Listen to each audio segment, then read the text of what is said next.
અને એટલા માટે આપણે આ વાત કરી રહ્યા છીએ. વાત કરવાના આ ઉપરાંત જે સરકારે જે ત્યાં પગલાં લેવા પડ્યા છે અને શિક્ષણ પ્રધાને રાજીનામું આપ્યું, પણ ગુજરાતમાં આના માટે સૌથી વધારે કોઈ જો જવાબદાર હોય તો એ 3 પ્રધાનો હતા. 3માંથી એક પણ રાજીનામું આપ્યું નથી. અને એટલા માટે આજે આપણે જાણીએ છીએ કે ગુજરાતમાં અને ખાસ કરીને જંતર મંતર સામે જ્યાં દેખાવો થયા હતા અને ત્યાં અશ્રુવાયુ અને લાઠીચાર્જથી લઈને ઘણું બધું થયું અને એની સામે પ્રતિકાર પણ કર્યો. યુવાનોએ મોટા પ્રમાણમાં પ્રતિકાર કર્યો અને ચારે બાજુ આ રીતે ભીડ ભેગી થઈ હતી. આ જોઈ શકીએ છીએ પાર્લામેન્ટના ઘેરાવ વખતની આટલી મોટી ભીડ હતી. તો ગુજરાતમાં તો આવી તો અનેક ઘટનાઓ બની છે અને એટલા માટે આપણે કહી શકીએ છીએ કે મોદીનું જે પુસ્તક હતું એ પુસ્તક સંઘર્ષમાં ગુજરાત જે કટોકટી ઉપર હતું એ પુસ્તક જેણે છાપ્યું હતું એણે એના પેપરમાં એના પ્રેસમાં પેપર છપાતા હતા અને એમાંથી લીક થયા હતા અને વિરોધ પક્ષોએ આરોપ મૂક્યો હતો કે સૂર્યા ઓફસેટ જે છે એની સામે તેની તપાસ પણ કરવામાં આવી હતી. પરંતુ આ બધાની વચ્ચે સૌથી કોઈ વધારે જવાબદાર હોય તો તે આપણા શિક્ષણ પ્રધાનો ભૂપેન્દ્ર ચુડાસમા, કે એના સમયે તલાટી ભરતી વખતે જે થયું હતું, બબાલ થઈ હતી, ઘણું બધું થયું. જીતુ વાઘાણી જે શિક્ષણ પ્રધાન હતા ત્યારે પણ પેપર લીક થયા હતા અને કુબેર ડિંડોર કે એના સમયમાં પણ પેપર ઘણા બધા લીક થયા. તો આમ 2001 થી 2026ના જે આપણા ગાણાબા જોઈએ તો 2001 થી 2013 સુધી જે નરેન્દ્ર મોદીનો સમય હતો ત્યારે પેપર લીક થતા હતા, પણ સૌથી વધારે તો છેલ્લા 10 વર્ષમાં થયા છે. અને એટલા માટે આજે આપણે આ બધી વાત કરવી છે કે દિલ્હીમાં જો શિક્ષણ પ્રધાનનું રાજીનામું લઈ શકાતું હોય તો ગુજરાતમાં કેમ નહીં, એ સવાલ મોટો આજે સૌથી આવીને ઉભો છે. કારણ કે ગુજરાતમાં પ્રધાનનું રાજીનામું લઈ લેવું જોઈતું હતું પણ લેવામાં આવ્યું નથી અને એટલા માટે આપણે જાણીએ છીએ કે સરકાર આના માટે સૌથી વધારે જવાબદાર છે. છતાં પણ એના પ્રધાનોના રાજીનામા લેવામાં આવ્યા નથી અને આપણે આ બધી જ બાબતોમાં સૌથી ગંભીર બાબત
આપણી માટે સૌથી મોટો ગંભીર આરોપ એ છે કે વિરોધ પક્ષ દ્વારા જે આરોપ મૂકવામાં આવ્યો છે કે એ છે કે આ બધાની વચ્ચે મોટા પ્રમાણમાં આટલા બધા પેપર લીક થયા હોવા છતાં પણ કોઈ જ પગલાં ભરાયા નથી. આ દિલ્હીના દ્રશ્યો આપણે જોઈ રહ્યા છીએ. દિલ્હીમાં આટલા મોટા પ્રમાણમાં યુવાનોએ દેખાવો કર્યા હતા, વિરોધ કર્યો હતો અને એ વિરોધ પ્રદર્શનના રૂપે નરેન્દ્ર મોદીએ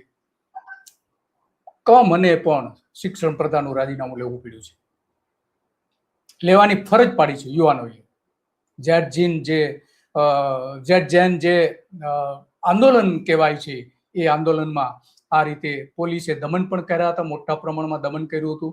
અને આ બધાની વચ્ચે સૌથી ગંભીર બાબત તો એ છે કે છતાં પણ આજે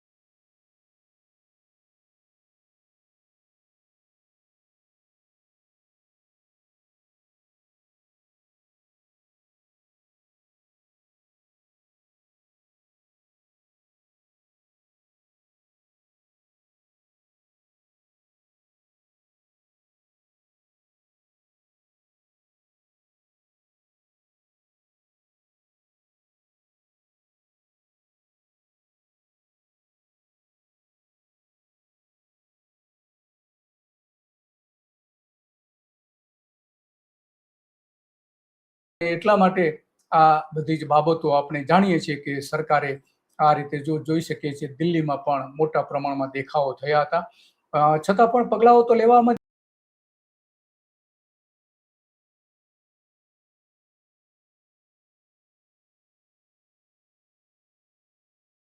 ગંભીર પ્રશ્ન આવીને ઉભો રહે છે કે ખરેખર સરકારે પગલાં ભરવા જોઈતા હતા પણ નથી ભર્યા. અને એ બધાની વચ્ચે આપણે જાણીએ છીએ કે આ બધી જ બાબતોની તપાસ ગુજરાતમાં પણ થવી જોઈતી હતી. કુખ્યાત એમને પેપરો જે લીક થયા હતા, આ સૂર્યા પ્રિન્ટિંગ પ્રેસ પેપર છપાતું હતું તે પણ લીક થયું હતું. આ બધાની વચ્ચે આ બધા જ બાબતો આપણે જાણીએ છીએ કે સરકાર સામે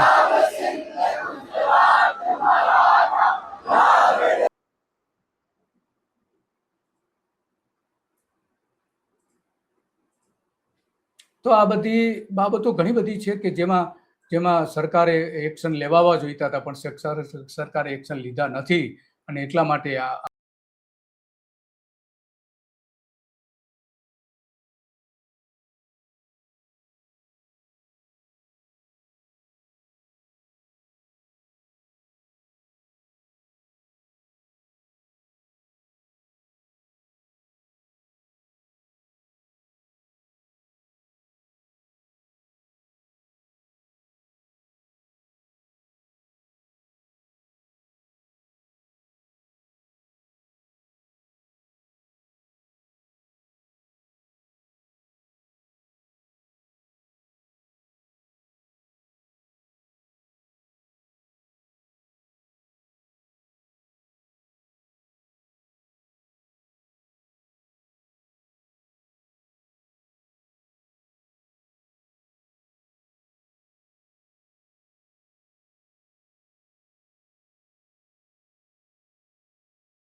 નથી, કારણ કે આ મોટાભાગના જે શિક્ષણ પ્રધાનો છે, આપણે ગુજરાત હોય કે અલગ અલગ જગ્યાએ હોય, તો એમાં મોટાભાગે શિક્ષણ પ્રધાનો સંડોવાયેલા હોય છે, અને શિક્ષણ પ્રધાન જે છે એ મોટાભાગે RSS માંથી આવે છે।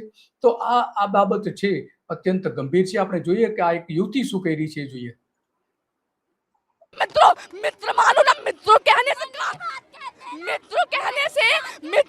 से काम नहीं चलता है, मित्र मानना भी पड़ता है।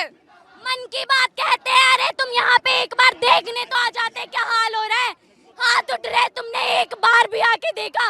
मैं भी सपोर्ट करती थी बीजेपी को, पर अब मजाल है मैं किसी को दे दूं तो वोट।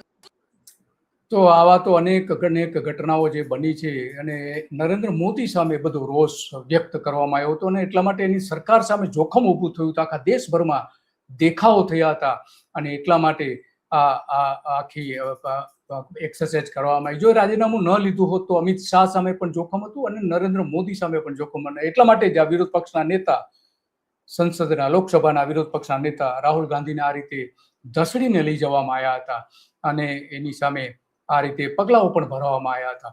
તો એમણે વડાપ્રધાનની એમનું જે નિવાસસ્થાન, સત્તાવાર નિવાસસ્થાન છે, ત્યાં દેખાવો કર્યા હતા સામે, અને એમને આ રીતે ઉચકીને ધસડીને લઈને અટકાયત કરવામાં આવી હતી। તો આવી ઘટનાઓ શા માટે બને છે, સવાલ એ આવે છે। આ રીતે યુવાનને બંદૂકથી આ રીતે એને નિશાન બનાવવામાં આવ્યા હતા, અને એ ગંભીર રીતે ઈજાઓ પણ થઈ હતી। તો આવી તો અનેક ઘટનાઓ બની છે, અને એટલા માટે આપણી પાસે સૌથી ગંભીર આરોપ મૂકવા માટેના ઘણા બધા કારણો પણ છે કે આટલા મોટા પ્રમાણમાં કેમ પેપર લીક થાય છે, એ સવાલ આજે સૌથી મોટો આવીને ઉભો રહ્યો છે। બસ આજે આટલું, અને આવી જ બાબતો ઉપર આપણે ચર્ચા કરતા રહીશું। નમસ્તે।